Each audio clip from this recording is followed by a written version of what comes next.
From paper manufacturing to chemical production, the Koch family has established itself as an industrial powerhouse, stretching across more than a dozen companies around the world. Chase Koch, son of billionaire Charles Koch, has his sights set in a different direction, expanding into new territory to reinvent the family business by way of venture capital.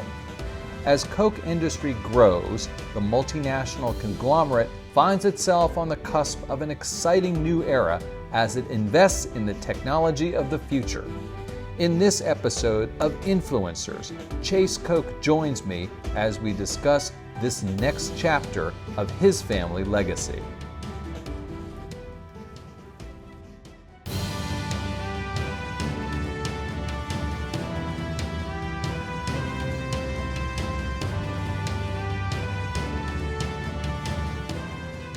Hello, everyone, and welcome to Influencers. I'm Andy Serwer, and welcome to our guest, Chase Koch, who is the president of Koch Disruptive Technologies and a member of the board of Koch Industries. Chase, nice to see you. Thanks, Andy. Good to be here. So I want to ask you about Give Together Now, which is an initiative to raise money to fight COVID-19. You've raised $60 million, I understand, over the past 7 weeks. Can you tell us more about that? Yeah, and this is part of Stand Together, which is our philanthropic community that has been, growing for the last 20 years. Give Together Now is something that came together very quickly after COVID hit, and it's a partnership between Stand Together and a group that we've been working with for about 3 years, Andy, called the Family Independence Initiative. And it's just remarkable seeing these two groups come together with a vision of getting money in the hands of people that need it most, that are suffering right now, not waiting for the government to get money to them, but getting $500 per family to those that need it most. And I think we're close to the $60 million mark, which means 120,000 families have that cash in hand to help support themselves through this very difficult time. So it's been incredible to be a part of that, and something that I've been incredibly excited about, and I've been a part of as well. I'm in the tech community and reaching out to the network and seeing how many people wanted to jump in right away and help. It's been pretty remarkable. And how do you actually get the money to people, Chase? Yeah, well, Family Independence Initiative has an incredible tech platform where they match up those that want to give money, and a lot of this is coming from the Stand Together network that's made up of about roughly 800 business leaders from around the country, but beyond that as well, matching those folks up with those that need it most. And Family Independence Initiative basically has a database and people coming to them that are most in need, that have been impacted by COVID. And then they have a way of deciphering where that money goes to get it to them as quickly as possible. And want to talk about your businesses and some other things as well. But what's it like on the ground right now in Wichita, and what's life like for you?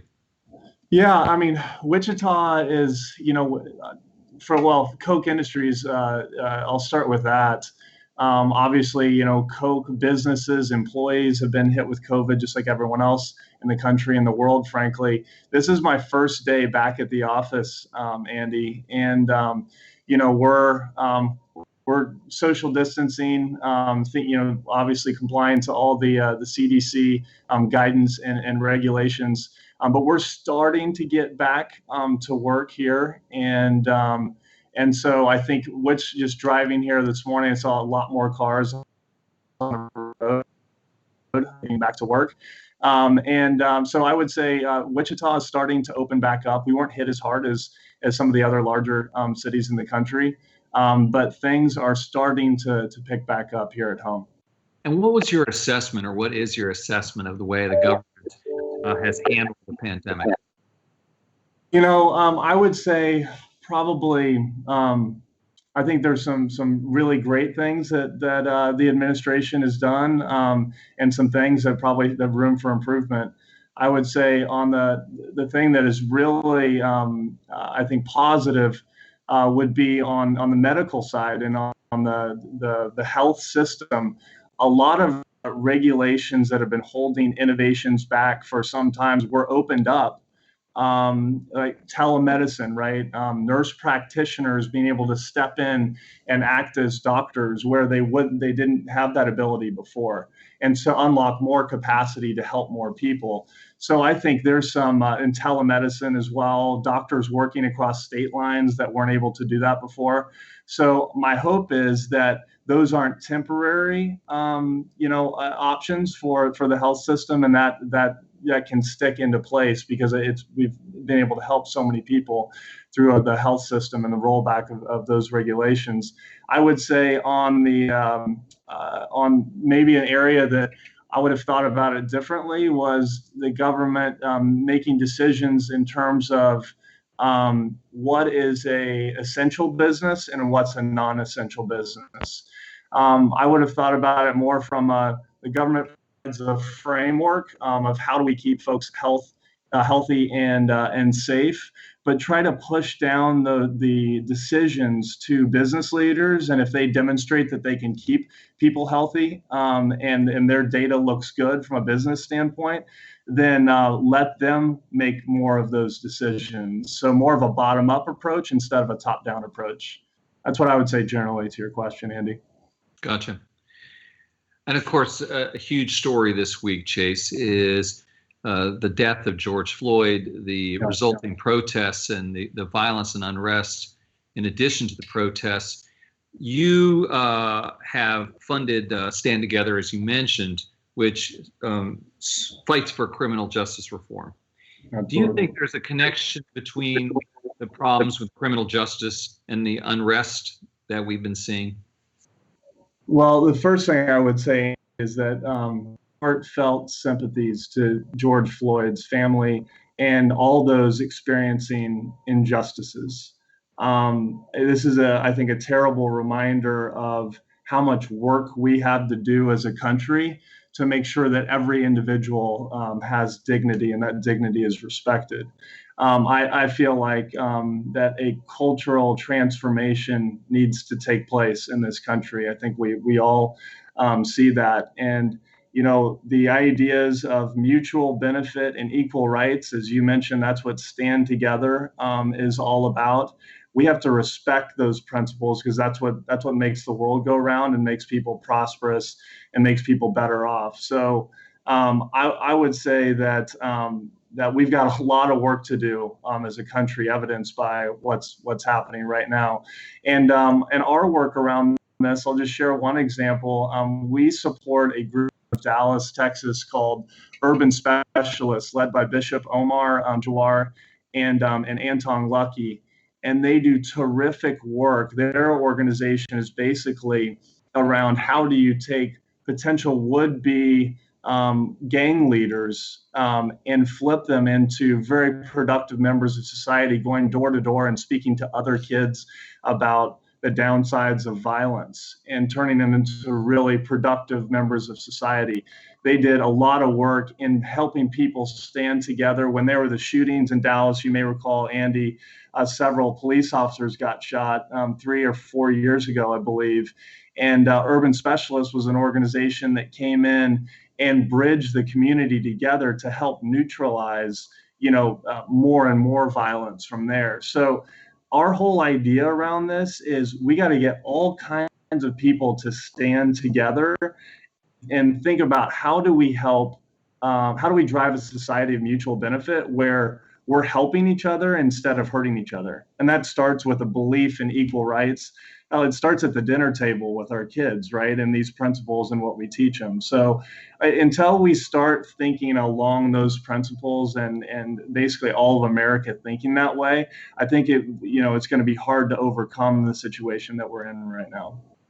Now, Chase, are you on the same page with that thinking as your father? And, does this thinking match sort of the traditional political perspective that we've heard from the Koch family?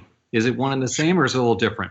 Sure. So, the principles that I just spoke of, my father and I believe in those, and we're completely aligned. Equal rights, mutual benefit, openness.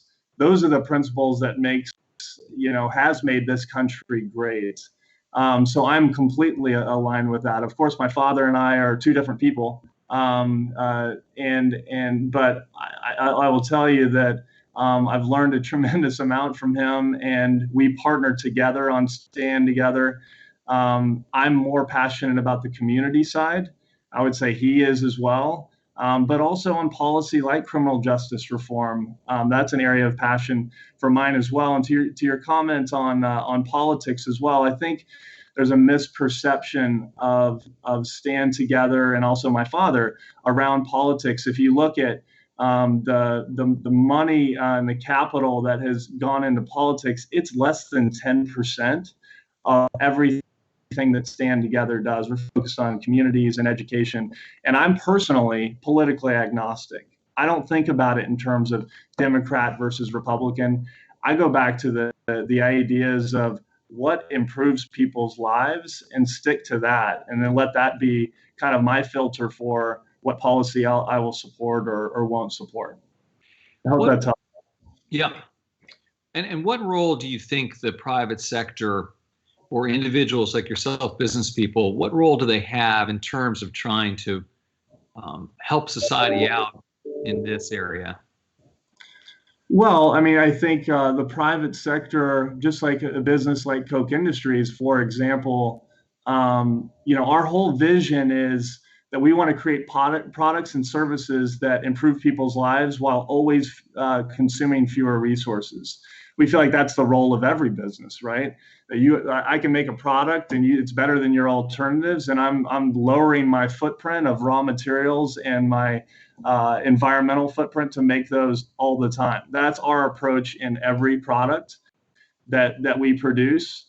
So I think that's the role of business in society. So more broadly, now if you're talking like specifically around the COVID environment, for example, what's the role of business? Maybe I'll answer that question as well.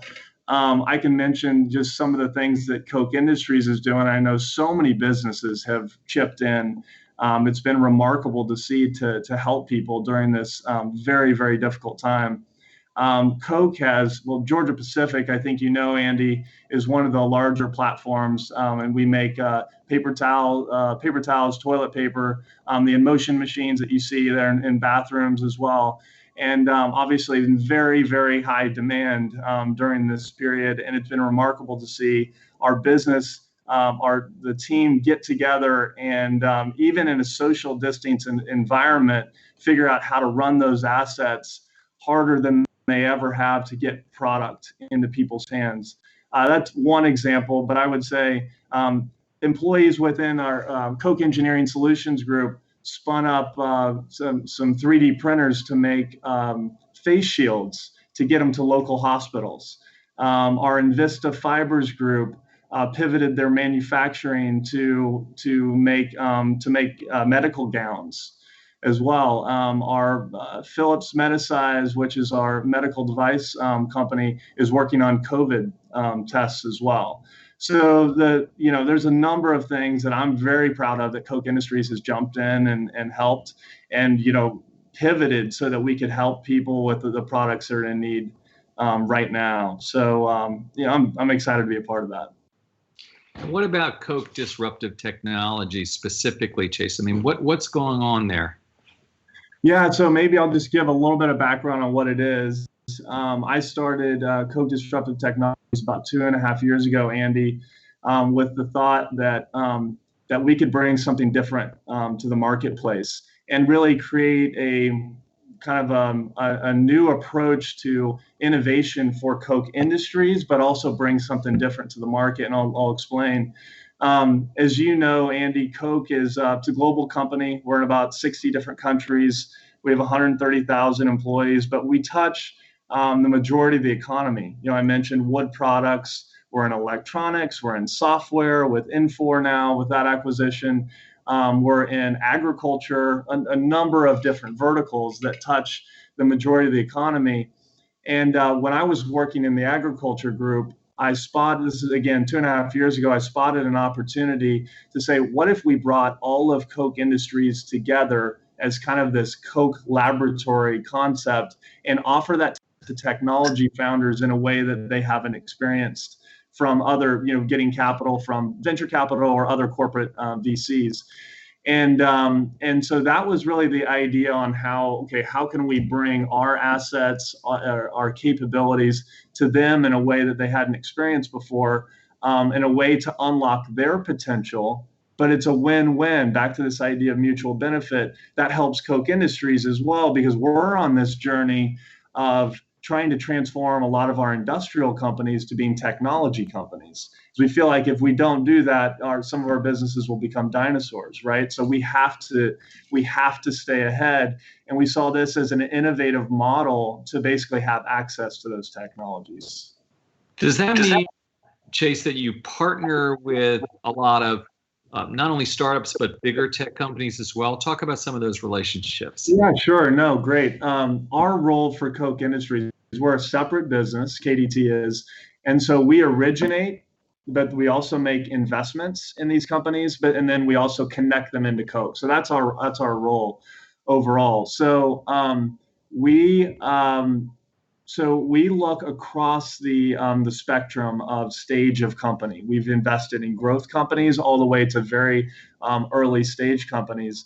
And it's the tricky thing is you can't pin us down into kind of one sector, right? Because we're industry agnostic and we're stage agnostic. We look at kind of 4 criteria in terms of the type of company that we want to work with and invest in.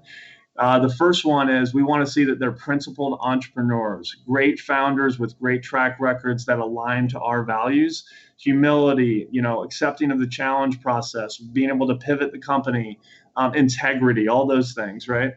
And then the second thing is we want to see that technology or business model is highly disruptive versus alternatives in the market, either an order of magnitude lower cost or order of magnitude more value to the consumer, removing friction from a process, for example, or better customer experience.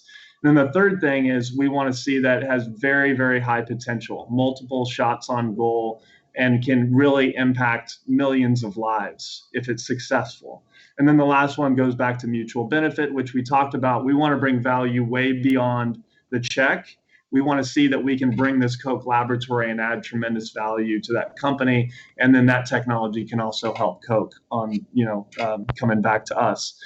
So that's what I would say. The type of companies that I can maybe give an example if that would be useful, Andy. Yeah. Our first investment was actually in Israel.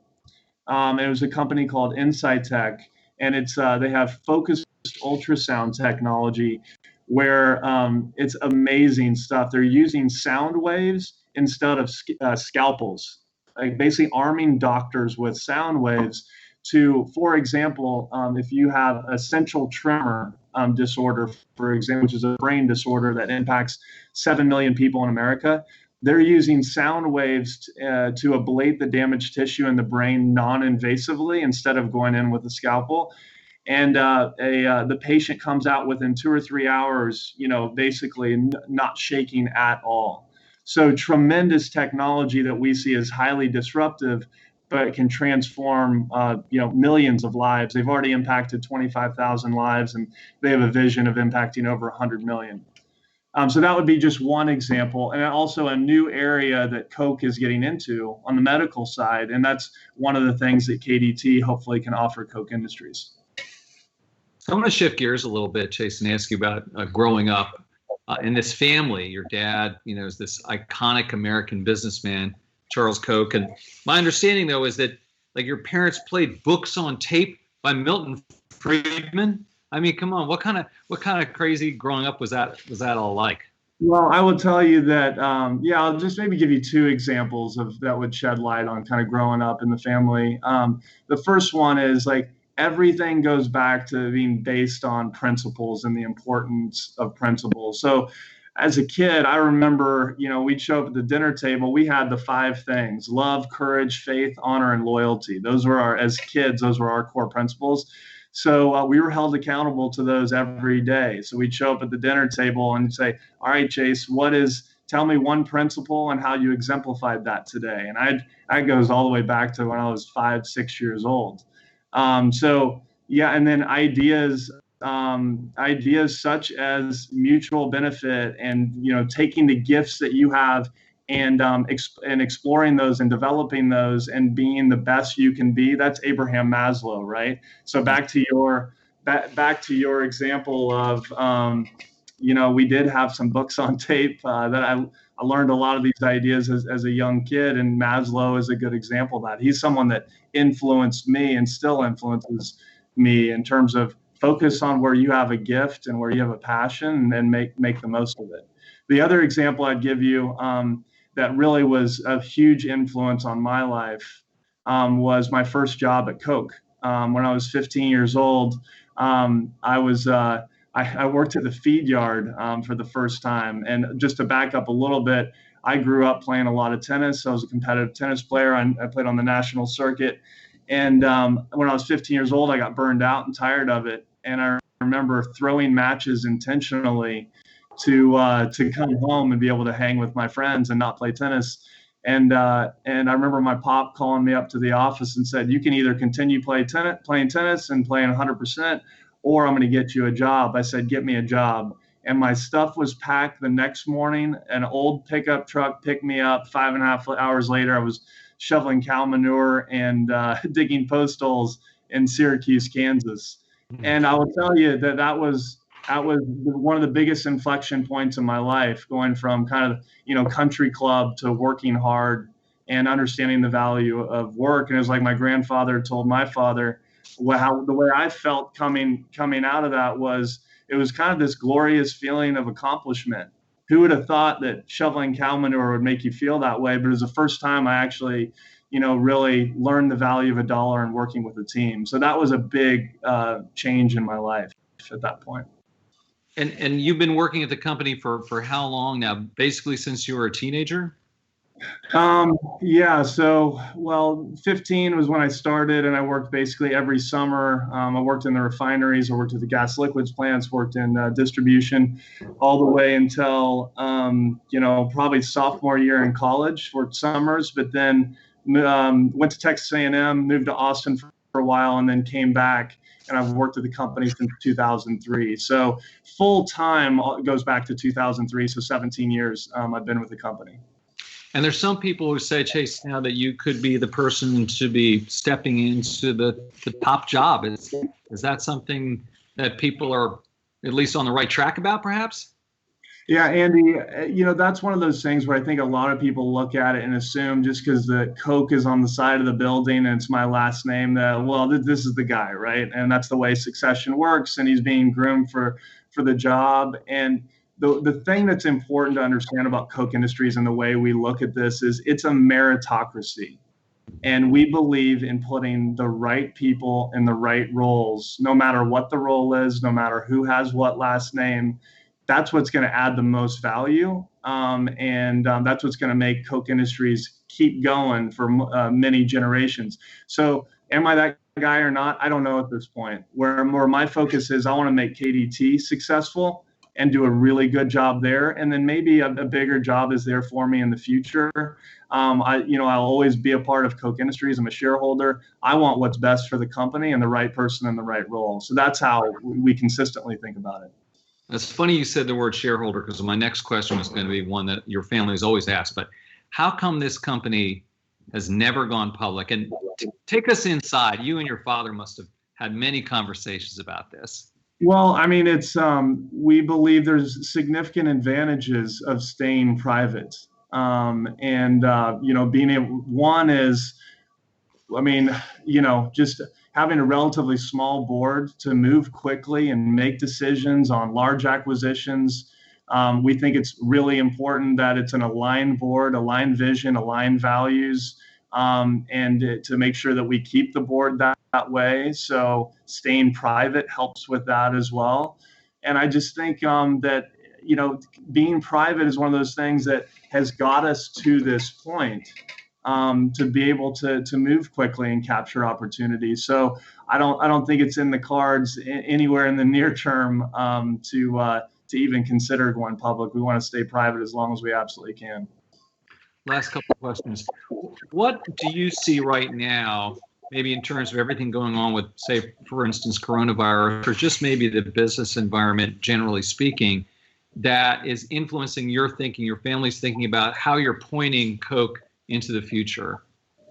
Well, I would say, like, KDT specifically, there's nothing that's changing our vision in terms of unlocking founders' potential that we want to invest in and helping them succeed. But in terms of where tailwinds are now and where different areas that we might put more emphasis on, I would say one is around communication technology, cloud technology, IT infrastructure. Satya Nadella, I read an article a couple of days ago where he said, from the CEO of Microsoft, said that we had 3 years of digital transformation packed into about 3 weeks, given all this work from home. So that has massive implications that we're obviously trying to get our arms around right now, but we want to help those technologies succeed, right? Cybersecurity is a big deal within kind of that theme, in terms of if we've got more and more devices out there, more people working remotely, there's more exposure for people to come in and attack, right? The attack surface has grown. So we've got a number of cybersecurity companies that we're looking at and that we have invested in. So I would say that's one theme. The second one that's big for us, and we're seeing a lot of flow around right now, is in medical devices. I mean, clearly with COVID and just how we got caught off guard as a system, as a society, I think, around that. There's so much there in terms of telehealth, testing devices. One of the companies that we invested in out of Israel called VIAR, this is radio frequency semiconductor technology that has the ability, it's like Superman vision. It has the ability to see through walls and see through smoke and dark.